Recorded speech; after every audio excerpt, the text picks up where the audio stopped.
네, 오늘은 2023년 1월 25일 수요 말씀 묵상입니다. 오늘은 출애굽기 4장에서 20장, 마태복음 14장 22절에서 마태복음 18장 35절 내에서 발췌해서 한번 이 말씀을 나눠보기를 원합니다. 그러니까 1월 22일 주일부터 시작해서 1월 28일 토요일까지 출애굽기 4장부터 출애굽기 20장까지, 또 마태복음 14장에서 마태복음 18장까지 우리가 매일 말씀을 읽고 묵상하고 그 중에서 한 부분을 발췌해서 이 시간 말씀을 함께 나눠보기를 원합니다. 출애굽기 7장 1절을 가보면 여호와께서 모세에게 이르시되 볼지어다 내가 너를 바로에게 신같이 되게 하였은즉 내 형 아론은 내 대언자가 되리니 내가 내게 명령한 바를 너는 내 형 아론에게 말하고 그는 바로에게 말하여 그에게 이스라엘 자손을 그 땅에서 내보내게 할지니라. 내가 바로의 마음을 완악하게 하고 내 표징과 내 이적을 애굽 땅에서 많이 행할 것이나 바로가 너희의 말을 듣지 아니할 터인즉 내가 내 손을 애굽에 뻗쳐 여러 큰 심판을 내리고 내 군대 내 백성 이스라엘 자손을 그 땅에서 인도하여 낼지라. 내가 내 손을 애굽 위에 펴서 이스라엘 자손을 그 땅에서 인도하여 낼 때에야 애굽 사람이 나를 여호와인 줄 알리라 하시매 모세와 아론이 여호와께서 자기들에게 명령하신 대로 행하였더라. 그들이 바로에게 말할 때에 모세는 80세였고 아론은 83세였더라 그랬습니다. 이스라엘 백성들이 애굽에서 430년간을 노예와 같은 종으로 보내면서 하나님의 때가 되었을 때 모세의 인도로 출애굽을 하게 됩니다. 출애굽을 가능케 한 것은 애굽 왕 바로와 애굽에게 내린 10가지 재앙이 그 원인이었습니다. 이 사건은 지금부터 대략 3,500여 년 전에 있었던 역사적 사건이었습니다. 여기서 간과하지 않아야 되는 것은 애굽에게 몰아닥친 10가지 재앙은 앞으로 일어날 7년 대환란 가운데서 후 3년 반의 사건을 미리 보여주고 있다는 것입니다. 애굽 왕 바로는 하나님의 백성인 이스라엘을 핍박하는 적그리스도를 예표하며 모세와 아론은 후 3년 반 때 하나님의 종들을 피난처인 광야의 초막으로 인도하는 모세와 엘리야를 그려주고 있다는 것입니다. 애굽 왕 바로의 마음이 강팍해지기도 또한 잠시 누그러뜨려지기도 하는 이 모든 것이 하나님의 계획 속에 있었음을 우리는 성경을 통해서 알게 됩니다. 후 3년 반 동안 활동할 수 있도록 하나님으로부터 허락을 받은 적그리스도는 후 3년 반이 끝날 때까지 집요하게 자기의 사명을 다합니다. 도중에 중지하거나 포기하지 않고 하나님께서 부여한 하나님 나라의 완성을 위해서 나름 적그리스도의 역할을 감당한다는 것입니다. 애굽 왕 바로와 애굽이 멸망당할 때까지 즉 후 3년 반에 적그리스도와 그가 세운 세계 단일 정부가 완전히 멸망할 때까지 그들은 그들의 역할을 쉬지 않고 하나님 나라의 추수에 기여한다는 것입니다. 우리가 이 출애굽기의 사건을 보면서 오늘의 시점을 볼 수 있는 영적인 영화를 갖는 우리 모두가 되시기를 주님의 이름으로 축복을 합니다. 출애굽기 8장 20절 가보면 여호와께서 모세에게 이르시되 아침에 일찍이 일어나 바로 앞에 서라. 그가 물 있는 곳으로 나오리니 그에게 이르기를 여호와께서 이와 같이 말씀하시기를 내 백성을 보내라. 그러면 그들이 나를 섬길 것이니라. 내가 만일 내 백성을 보내지 아니하면 내가 너와 내 신하와 내 백성과 내 집들의 파리떼를 보내리니 애굽 사람의 집집에 파리떼가 가득할 것이며 그들이 사는 땅에도 그러하리라. 그날에 나는 내 백성이 거주하는 고센 땅을 구별하여 그곳에는 파리가 없게 하리니 이로 말미암아 이 땅에서 내가 여호와인 줄을 내가 알게 될 것이라. 내가 내 백성과 너의 백성 사이를 구별하리니 내일 이 표징이 있으리라 하셨다 하라 하시고 여호와께서 그와 같이 하시니 무수한 파리가 바로의 궁과 그의 신하의 집과 애굽 온 땅에 이르니 파리로 말미암아 그 땅이 황폐하였더라. 이미 말씀드린 대로 애굽에 내린 10가지 재앙들 중에서 첫 번째 재앙, 물이 피로 변하는 재앙부터 시작해서 세 번째 재앙, 티끌이 이로 변하는 그러한 세 번째 재앙까지는 이스라엘 백성들도 고통을 겪게 됩니다. 그러나 네 번째 재앙, 파리가 도처에 가득한 이 파리 재앙부터는 하나님께서 이스라엘 백성과 애굽을 철저하게 구별하시고 있습니다. 이것을 요한계시록에 나오는 7개의 인, 7개의 나팔, 7개의 대접 재앙과 연결시켜보면 7개의 인이라고 하는 것이 하나님의 심판의 징조를 나타내는 것이라면 7개의 나팔 재앙 중에서 네 번째 재앙까지는 하나님의 백성에게도 어느 정도 영향을 미치는 것처럼 보입니다. 즉, 전 3년 반 마지막에 내리는 5번째 황충 재앙은 믿음을 잃어버린 쭉정이에게 집중되는 재앙입니다. 하나님의 말씀을 온전히 증거하지 못하고 묵은 곡식으로 세상의 지식을 섞어서 전하는 이 하나님의 종들에게 내리는 이 재앙이 5번째 황충 재앙인데 곧 이어서 6번째 나팔 재앙, 즉 후 3년 만에 중동 전쟁과 뒤이어서 하나님의 아들들의 휴거 사건이 일어나게 되면 7번째 나팔 재앙, 즉 7 대접 심판이 뒤이어 일어나게 되는데 하나님의 아들들은 7 대접 심판 전에 이미 휴거되어 심판에서 면제가 됩니다. 그렇지만 이 땅에 남겨지게 되는 하나님의 종들 역시 모세와 엘리야와 같은 선지자들의 인도로 광야의 초막에서 3년 6개월을 지내도록 되어 있습니다.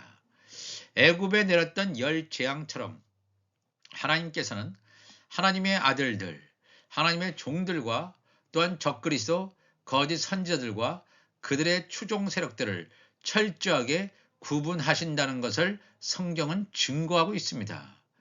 애굽에게 내린 10재앙은 과거의 역사적인 사실이지만 다가오는 후 3년 반에 있게 될 하나님의 심판의 사건을 예표하고 있음을 또한 깨달아야 합니다. 중요한 것은 내가 하나님의 아들로서 환난을 면제받고 휴거되는 영적 신분을 가진 자인지 아니면 이 땅에 남겨져서 환난의 피난처에서 후 3년 반을 혹독한 핍박, 즉 짐승의 표가 강제되어지는 그런 핍박 아래에서 순교자로 고통을 받든지 아니면 하나님의 모하심으로 견뎌내야 하는 영적 신분인지 또는 세상을 쫓아가다가 믿음을 잃어버려서 불못에 던져지는 쭉정이의 영적 신분이든지 아니면 원래부터 가인의 후손으로 생명책에 기록되지도 않은 가라지와 같은 영적 신분인지를 알게 된다는 것입니다. 성경은 미리 이 모든 것을 알려주시고 있습니다.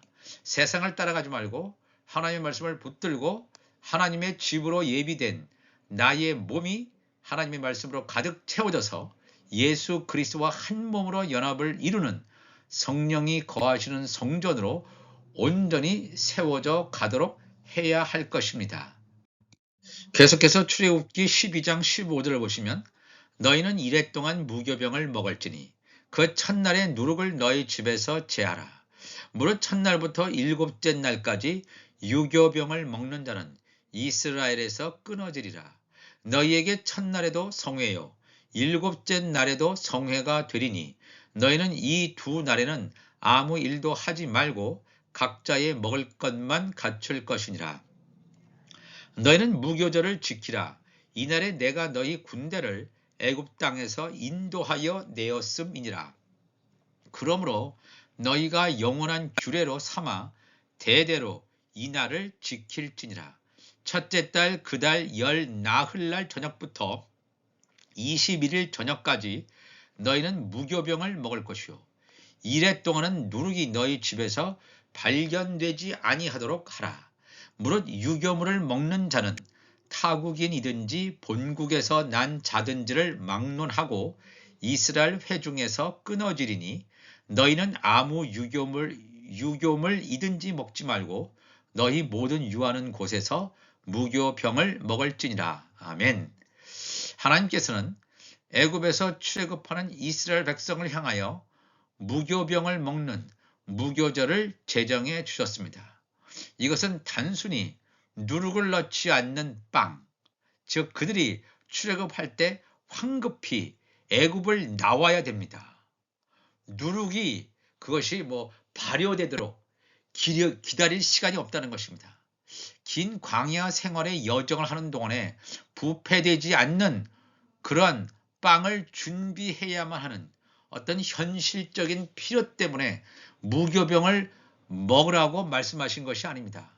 물론 이 누룩을 넣지 않은 빵은 발효되는 시간을 절약하기 때문에 빨리 만들 수 있고 부패되지 않으므로 오랜 여행 기간 동안 저장할 수 있는 장소가 없는 광야 생활에 매우 기묘하기 때문이지만 단순히 이런 이유 때문만은 아닙니다.